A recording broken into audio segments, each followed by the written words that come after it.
Shalom saudara semua yang kasih dalam Tuhan. Saya Ati, saya mau membagi sedikit pengalaman hidup saya selama berapa tahun ini. Tuhan selalu baik dalam hidup saya dan aku percaya Tuhan tidak pernah meninggalkan aku.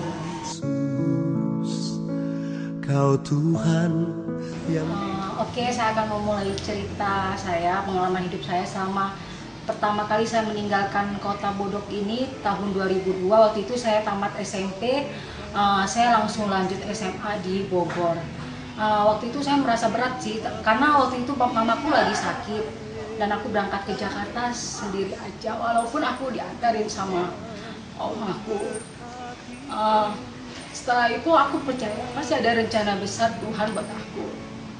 Selama 3 tahun aku bisa selesai dan saya juga langsung melanjutkan kuliah. Waktu itu memang aku bingung sekali harus melanjutkan kuliah di mana. Tapi langsung Tuhan berkata kepada saya, sepertinya kamu harus tes di dunia kesehatan. Waktu itu teman saya membicarakan tentang sekolah tinggi ilmu kesehatan dan saya langsung bilang oke, saya mau coba dong, saya gitu kan. Setelah itu saya mengikuti tesnya sampai berapa tahap dan puji Tuhan saya bisa diterima di sekolah tinggi ilmu kesehatan bidang kebidanan dan saya bisa selesai wisuda tepat 3 tahun pada waktu tahun 2008. Ada satu hal yang berat waktu itu, selesai saya wisuda 1 minggu setelah saya wisuda, mama saya datang ke Jakarta untuk wisuda saya. Setelah 1 minggu mama saya dipanggil Tuhan dan aku percaya ada suatu hal yang besar Tuhan akan berikan kepada saya, bahwa saya harus hidup mandiri. Dan sampai sekarang selesai dari wisuda pulang, saya memang agak kaget waktu itu dengar berita, dapat informasi mama saya meninggal dan saya sempat tidak sadarkan diri juga. Untung ada VP waktu itu dan saya langsung berangkat ke Kalimantan, pulang ke rumah sudah malam. Setelah itu tapi saya percaya ada suatu hal yang besar dalam hidup saya. Cukup 2 bulan saya di rumah dan saya balik lagi ke Jakarta dan saya mencari pekerjaan, dan bulan Januari Tuhan sudah menyediakan pekerjaan buat saya dan saya bekerja di Rumah Sakit Ibu dan Anak di Bogor. Saya bekerja selama 1 tahun.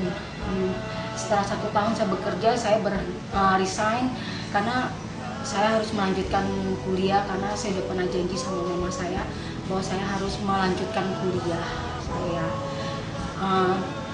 Saya percaya ada suatu rencana besar Tuhan dalam hidup saya, dan selesai saya tes untuk kuliah yang S1 ini memang agak berat sih saya menjalankannya selama di Medan karena begitu jauh dan suasananya tidak begitu menyenangkan. Tapi di saat saya di Medan banyak banget Tuhan ajarkan kepada saya semakin on fire sama Tuhan. Saya mengikuti KOM 100, KOM 200 dan sekarang saya mau masuk ke KOM 300 dan saya juga pernah sekolah di doa dan sekarang saya bisa melayani di departemen doa. Saya sangat bersyukur bisa mengenal Tuhan sampai sekarang ini dan saya mau tetap melayani Tuhan. bagimu ku sembah Yesus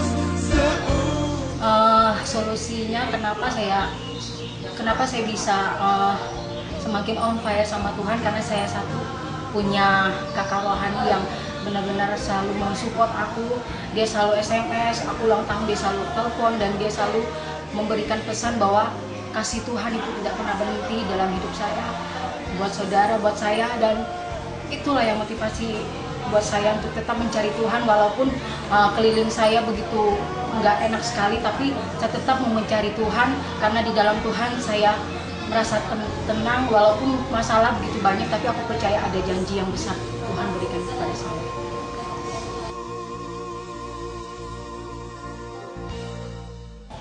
Oke. Saya punya satu ayat emas yang saya dapat dari kakak rohani saya dan menjadi bagian dari hidup saya, dan saya berpatokan sama ayat ini. Di Yesaya 48 ayat ke-18, sekiranya engkau memperhatikan perintah-perintahku, maka damai sejahteramu akan seperti sungai yang tidak pernah kering, dan kebahagiaanmu akan terus berlimpah seperti gelombang-gelombang laut yang tidak pernah berhenti. Pesan saya buat jemaat yang ada di Peace Center, biarlah tetap bersemangat untuk melayani Tuhan. Walaupun masalah begitu banyak, tapi percaya Tuhan yang sudah menolong saya, Tuhan juga akan menolong saudara. Maka tetaplah bersemangat dalam mengikuti Tuhan. Oke, shalom.